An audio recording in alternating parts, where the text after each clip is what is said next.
Moving on now, a former educator turned stripper convicted last week of killing a Pearland police officer in a DWI-related crash. Well, today that officer's widow is sharing her thoughts for the first time since the trial's conclusion. Jason Miles is here now with more on her message. Hi, Jason. She definitely has a message, guys. She hopes this case serves as a lesson for people about the dangers of drinking and driving. Meanwhile, she's stuck raising a child as a single parent, a little boy who will never know his father.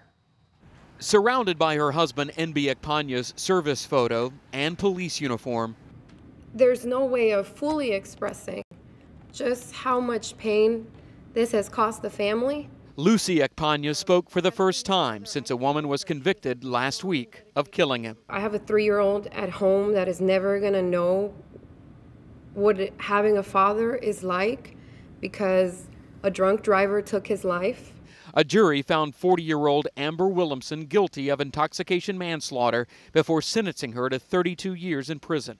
Her blood alcohol level was twice the legal limit when she slammed head-on into Officer Ekpanya's cruiser last June.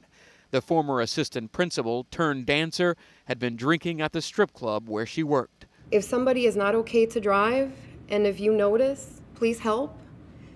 If you are not okay to drive, and if you have some type of mindset to realize that, please stop. A Mothers Against Drunk Driving representative and others stood by Ekpanya as she discussed the case and life without the father whose death their son doesn't fully comprehend. It's very tough at home when he looks at pictures of his father and tells me, "Mommy, I want him." That's a very tough thing to have to live with. The couple bought a new home just months before Officer Ekpanya's death. His widow said its undecorated rooms are reminders of things that were yet to come. If I did not have my son, I honestly would feel like I have nothing to live for. Including plans for another child.